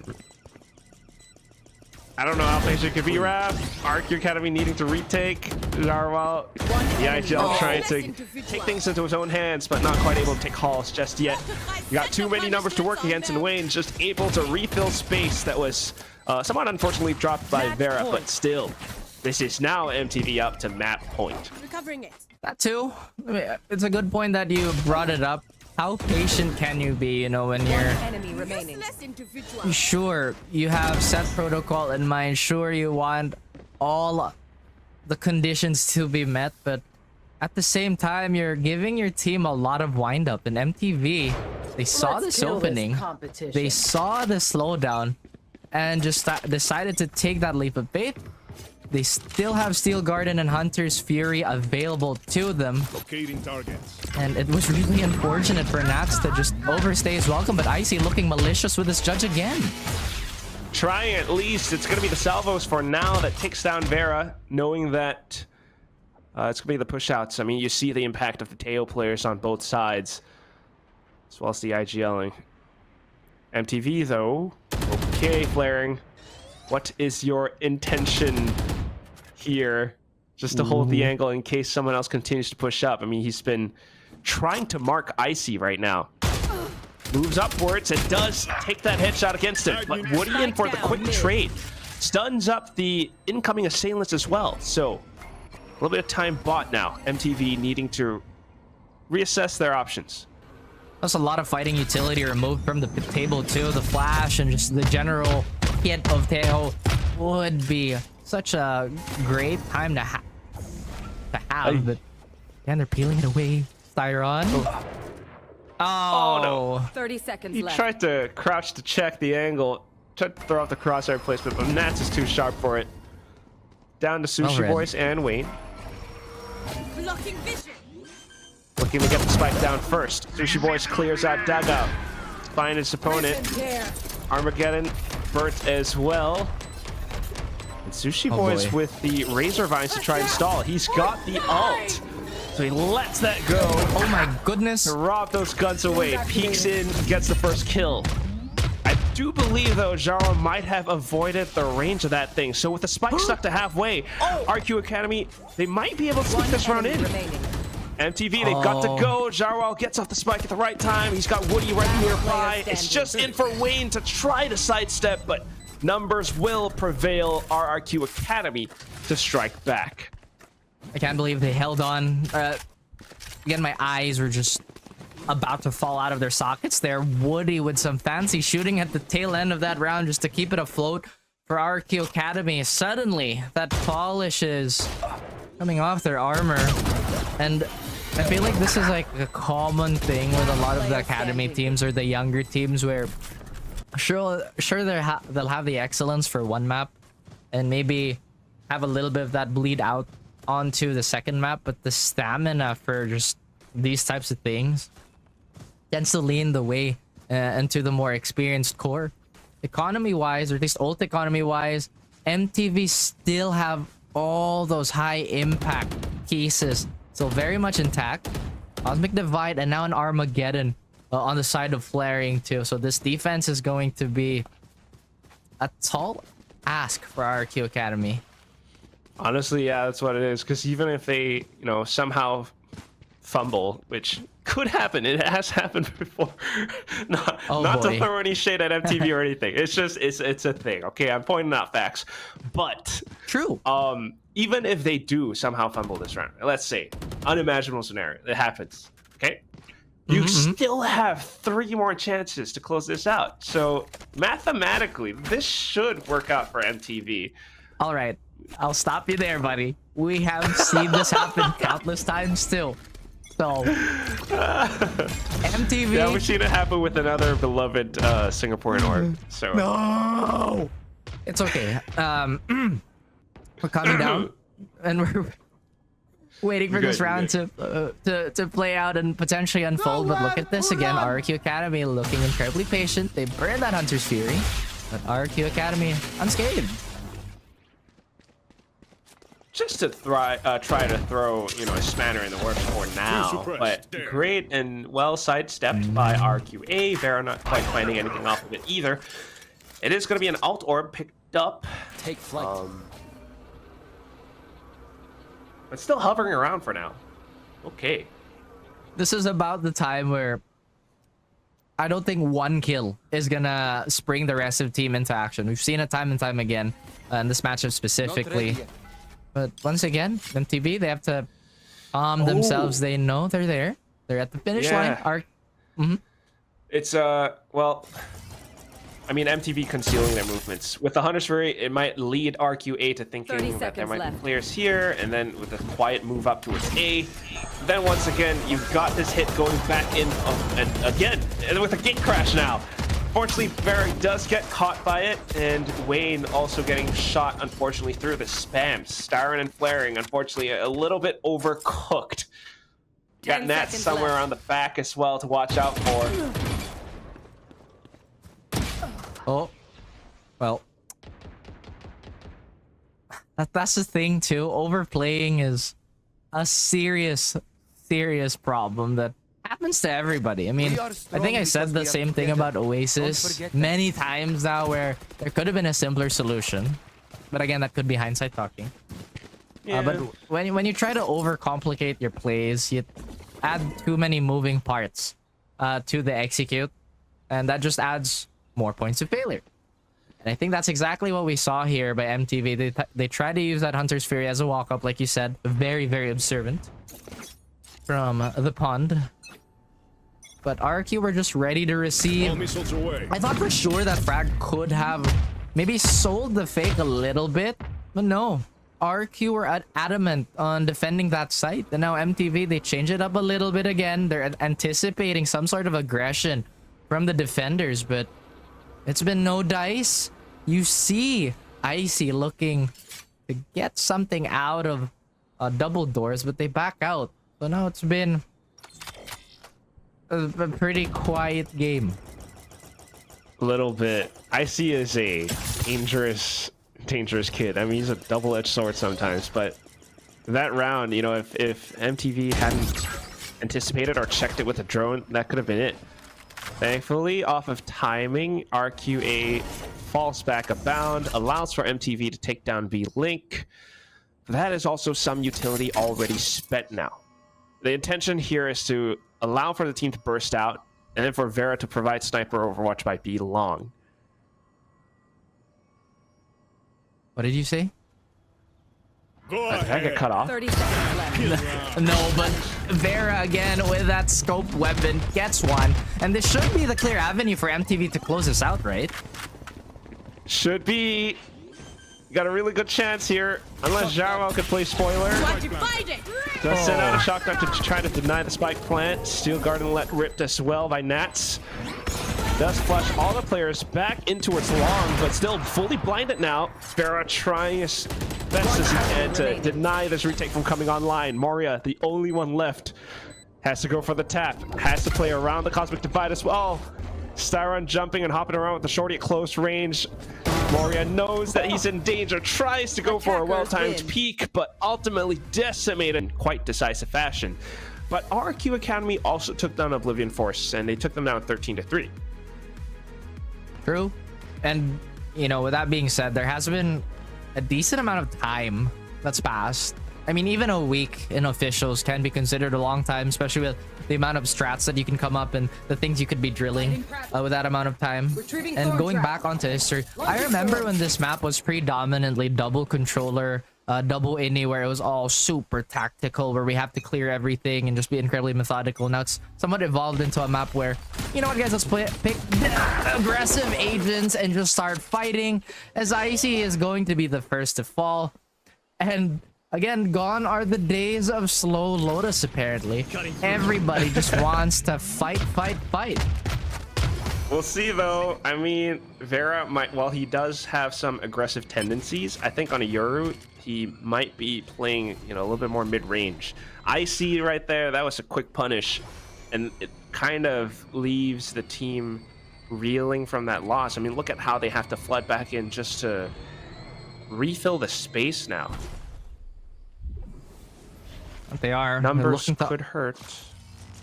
It could, especially when it's the amount of bullets flying your way with Nats finding Wayne. And despite losing one, RQ Academy are chiming back. One enemy remaining. MTV, they're just at a loss for words and lives. Don't do it at Now all. RQ Academy starting it off strong again. I believe they haven't. At least they have won more pistol rounds than Motive has. Yeah, across the day at least.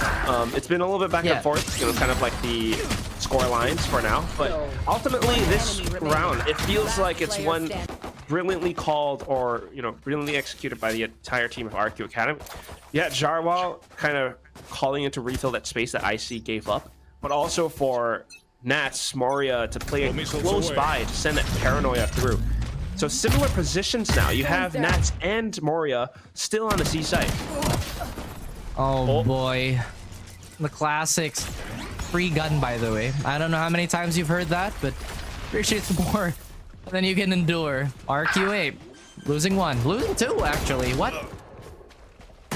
Okay, make that a third. What is happening? Wrath, this is going by the wayside, but Moria will thankfully be here to save the day. He was hiding inside that smoke, which is an incredibly smart play, but it also is guns picked up by MTV now.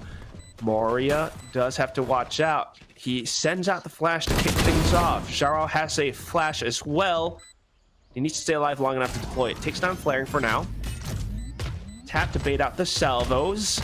Moria still close by, spots out the first target. That's Sushi Boys in with a judge. Goes for the wall bang. Star Run lone, cold, and low HP. Has to peek, and that's where he ultimately falls. Some damage sustained by RQ Academy, but still a round picked up, thankfully. RRQ Academy, beautiful recovery there. It did look like they were spiraling out of control, especially with those first few exchanges. But once again, with some fancy individual play here by both Maria and, you know, and company, Oh, really, Morea with 4 kills. Managed to get that round back, and they're opting to go a lot more conservative here. It does look like they don't want to challenge this bonus too much and just go for the rifles next round. But why are we peeking this? Like, everybody has been peeking C. Like I said, Lotus isn't a slow map anymore. But like, yeah, that one hurts, man. Morea, like, dying like that. Smoke's gone. RRQ Academy feeling like they need to push out. And gun's not on their side either. It's possibly a quick C takedown for MTV. Well, they definitely have the numbers and the position advantage here, but with Vera leading the way with an outlaw, could prove problematic in this classic. Could ring true again. Zarwa undiscovered. Well, Vera. One enemy remaining. Oh. Another player down. It's just Nats, and he's making quite a bit of noise, but Spike planted. close by could potentially look for some exits and bring himself closer to the Steel Garden. I mean, at this point, you'd want to take any consolation prize, right? Maybe get a few extra credits to your name. Maybe run away with a weapon. Highly doubt he's gonna... Like... That too. That was on the bottom of the list. I was getting there. What's a synonym for Steel Garden? Steel... I'm thinking. Well, you take some time. Nats is gonna, unfortunately, run into his death. So, simple round picked up by MTV. I can't think of any synonyms right now. I feel like this has been the most challenging call of the day. It'd be like that sometimes, you know, it is how it is, and it's also how it is when you lose 3 players from the previous round against MTV, who had classics. So that is the result. Styron sticking up with the outlaw, so handing his rifle over onto a player with more responsibility for the current round. That would be Vera. And now it does look like everybody's gonna fall back into a more measured approach. No more jiggle peeking of doom. Smoke is gonna be thrown out by Morea here. Doesn't really matter too much. It's gonna regen anyway. MTV, they're still looking to potentially pressure C. At least they have 1 player there. And they back out of a potential B hit. I'm surprised they haven't put more attention towards A, actually, where RRQ is giving a lot of space for. There. You would think, right? Most teams would be doing that, but I assume it's because of the previous rounds. So for now, happy to let that one open for RRQ Academy if they are to make their intentions known, because it's a bit of a 1-4 split. You've got more players closer towards the A site. Ooh. Does look like Vera's gunning to do some damage with this dimensional drift again, not just to be a scout, but it's way of finding that as an opener in RRQ Academy, already in a difficult spot. Coming through. I see, though, trying to force those positions open. Spike planted. With the fault line back in to hold, then Woody to find another player off towards the back of A main. Now he finds one of his own as Wayne peeks out. Flary, though, trying to shoot back. Still playing his position around the site itself, but downed thanks to Jarwal and his antics. Styron, the only one left. He was waiting for Selvas to come online, but with his teammates all dropping around him, had no choice but to ultimately walk to his doom. A round greatly helmed by RRQ Academy. That Yoru looks pissed all RRQ the time. Academy is Honestly, proving to be it's so impressive. difficult to take down here, and Motive, despite I'm out of here. on supposedly the stronger side of this map, by the way, just can't get anything going besides that bonus round. RRQ Academy potentially having a bit more reps on this map. Sorry, showing early. Motive, though, they do have Rolling Thunder, so they could probably use that as a band-aid solution to maybe just brute force their way onto the site, but it hasn't really been the taking that's the problem. It's been the staying. That is true. See if they're able to stay for it now. There's a bit of a scuffle between Vera and Icy. Morea to trade. Way to trade right back. C-site once again the point of contention. Oh, looking shaky again, but Jarwao getting hit by a warning shot there. 4v3. The spike is still towards C. And RQ, they have no way to scout this. Woody could get a freebie here. Nearly whiffs, but hey, Sushi Boys. And caught out still. See? Available for Motive. Numbers evened out, though. You've got Armageddon on the side of Woody as well. Both teams could potentially Spike planted. swing this round into their favor. Good stun. Armageddon sent in as well, but no one's close by. It's the Salvo's out. Nats, though, with the peaks. Heads up duels found. Great double kill already as Jarwell continues to swing out from Waterfall all of a sudden, and MTV find themselves stunned and lost. I'm at a loss for words. Still can't believe Nats just swung out and killed two. But some players do have the ability to just do that. I swung and I got two and we won the round. Amazing. Great job by Nats to really add a lot of stopping power to this team. Not just in terms of these early hits, but as well as that stability in the latter rounds here. Steel Garden very much available if things get a little too dicey for RRQA. Meanwhile, MTV looking like a diesel engine again. It's taking them some time to get things going.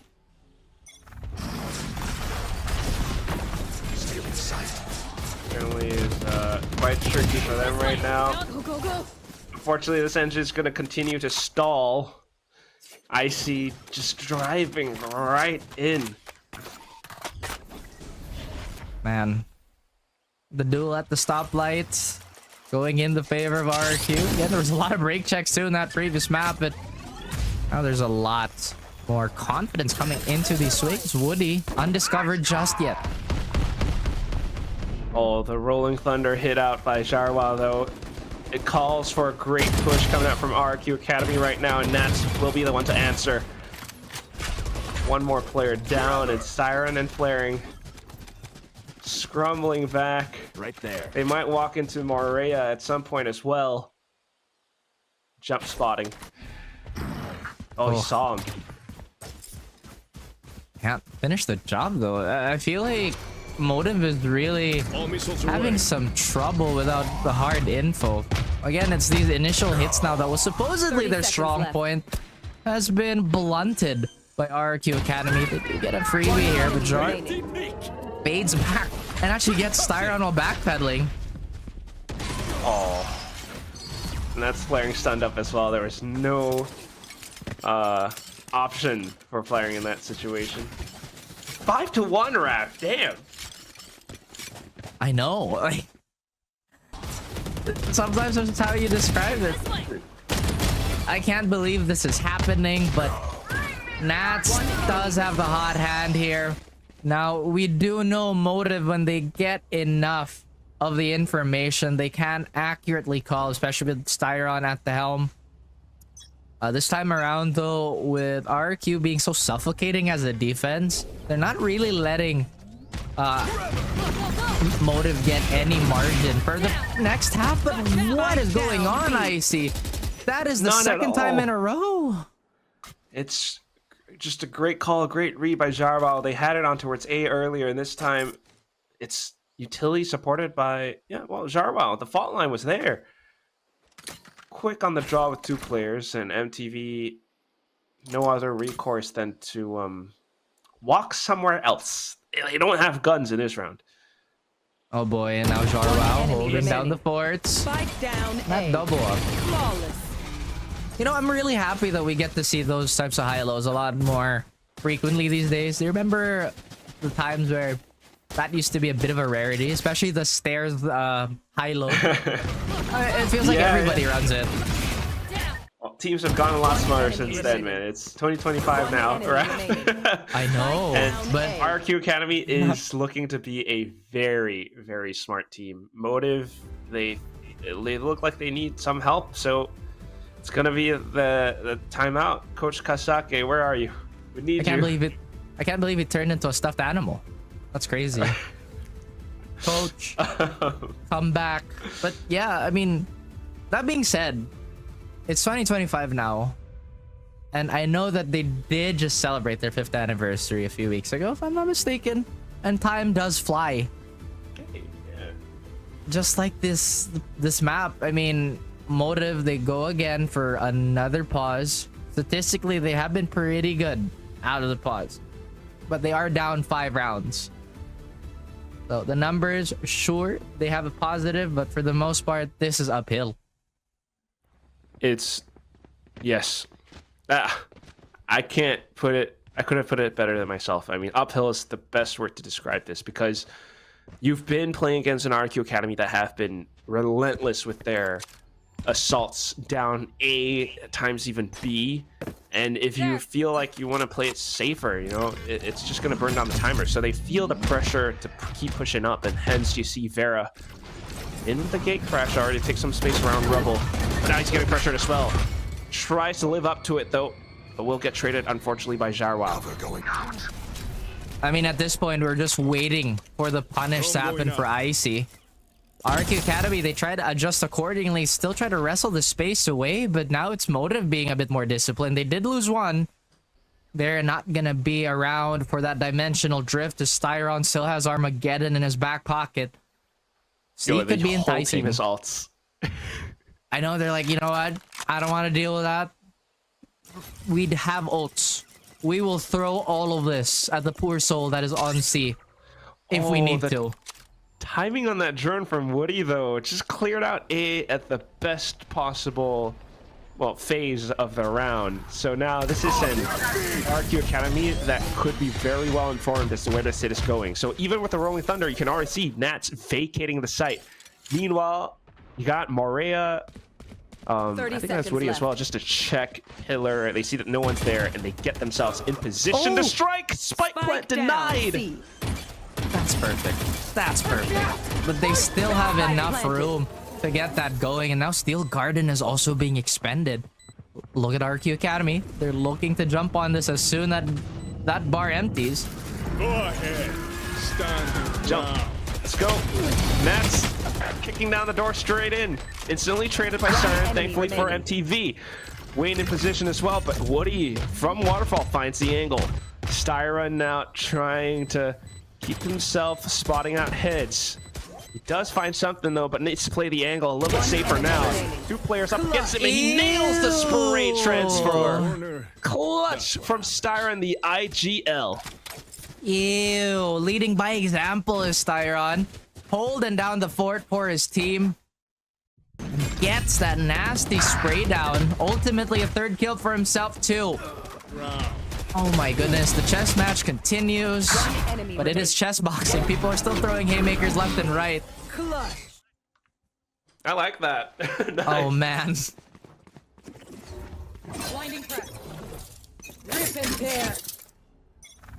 Okay, we talked about RRQ Academy. You know, maybe feeling the growing pains of being a younger team. Hopefully this isn't the round to get into their head. It was like, okay, it's fine. We still have a lead, but this is what happened on Pearl 2. They had a pretty good lead. Motive come back out of the pause, by the way. Get proactive. And it looks like it could be the same tail. Oh my. Jarwal still ahead. He fault lines them as they open up the door. Vera might have snuck through. Goes up the clone as well, but instantly spotted. Jarwal, the IGL, doing some fragging off his own on the other side as Nats finishes off the job. Job well done. RRQ Academy, they hold the tide back for now. Motive. 3 more rounds to potentially make this competitive, but economy states otherwise. We'll have to work with a Bulldog and not much else. Although these eco rounds have been pretty unpredictable. But once again, you know, I just realized too, Motive, when they don't have the dimensional drift, they're not necessarily a team that likes to sneak their way into the more dangerous side of the map or try to cut off rotation. They're a very front-facing team. Front-facing is right, and sometimes that is their downfall as Nats blinds them up after taking down Vera.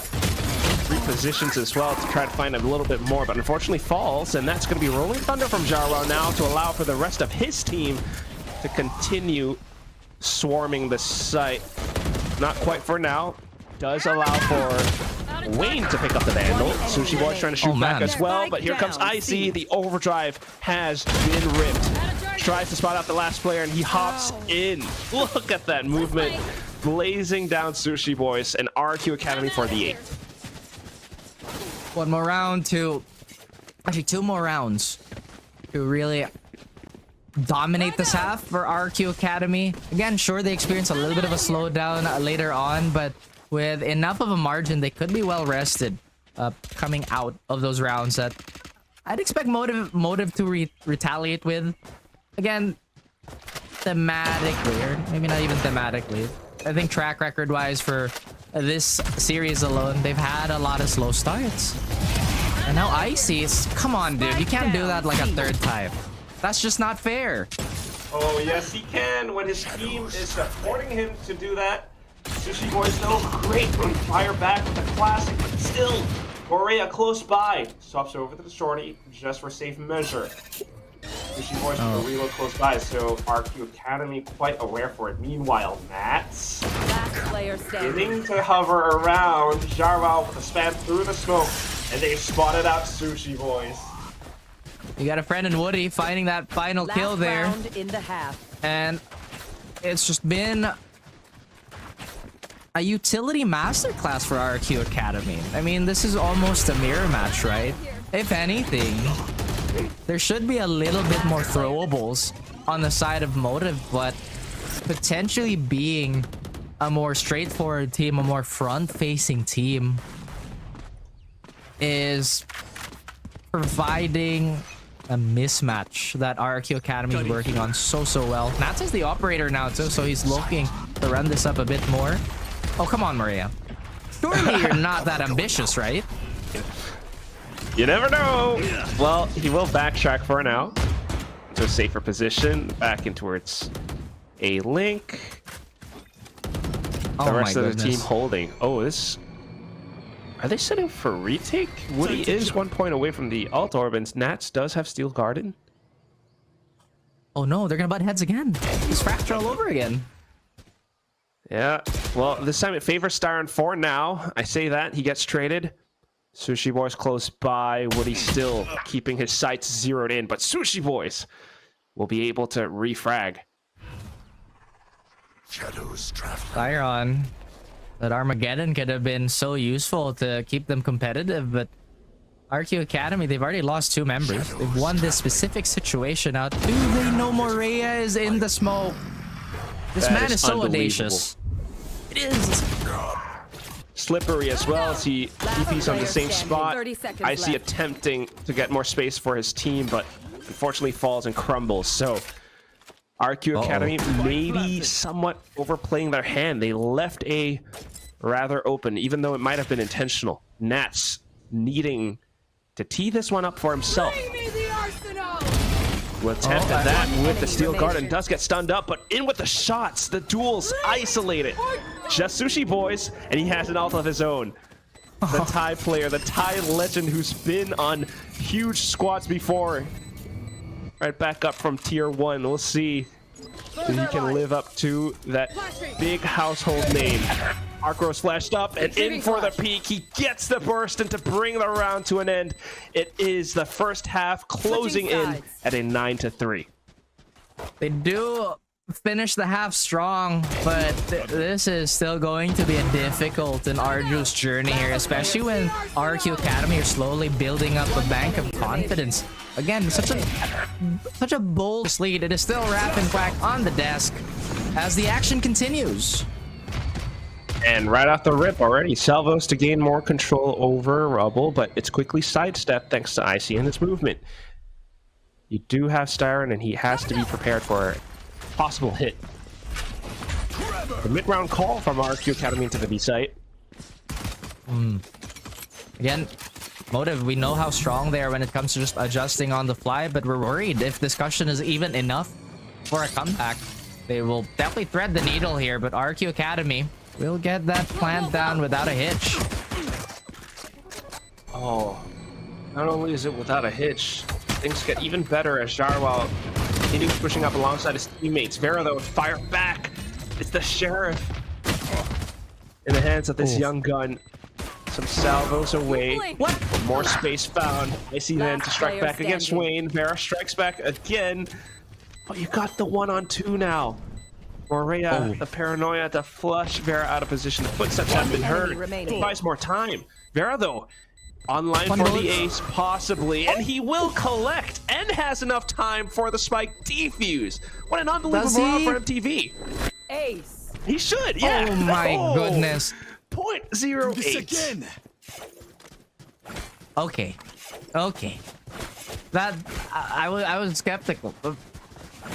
I was really squinting my eyes there if he had enough time, but you know what? That is going in the highlight reel, and that should be what props up the rest of the team to go crazy. Hero with the sheriff buy. Now, normally, guys, in random lobbies, when you see the Yoru buy a sheriff, it is not a very good sign.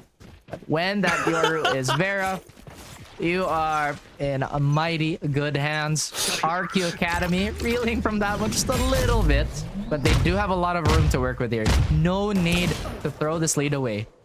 I said no need to throw this lead away, guys. Come on now. Calm down. They're good. They get map control. You got the shear wall up, I see as well. Sushi Boys with the Spectre. That's a close range weapon. He gets tripped up by himself on the other side. I think he was trying to get ahead of it.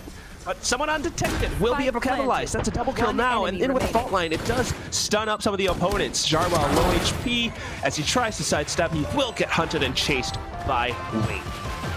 I thought that could have been a disaster there with the wall, the shear pushing him outside, but hey, you know what? It all worked out in the end. It gave him a little bit more space and safety to actually go for the spray down there. RQ Academy not really doing too much damage. They get Sushi Boys, but that was already off. 2 frags going in the way of the Thai Legend, as you mentioned. And now the bonus has been an incredibly volatile round for really both these teams. It could go either way here, especially with how Motive is or has allowed their guns to scale. These Bulldogs and the pair of the Marksman rifles can very well contest these Vandals. There's a really good chance for it for sure.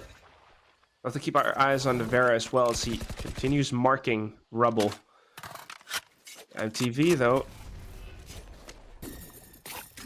Well, MTV, they've had a number of ideas. And right now, being patient is paying off. Look at the forward map control by Vera, though. He knows he can just gate crash out. I like it a lot. And then the high-low setup outside of B.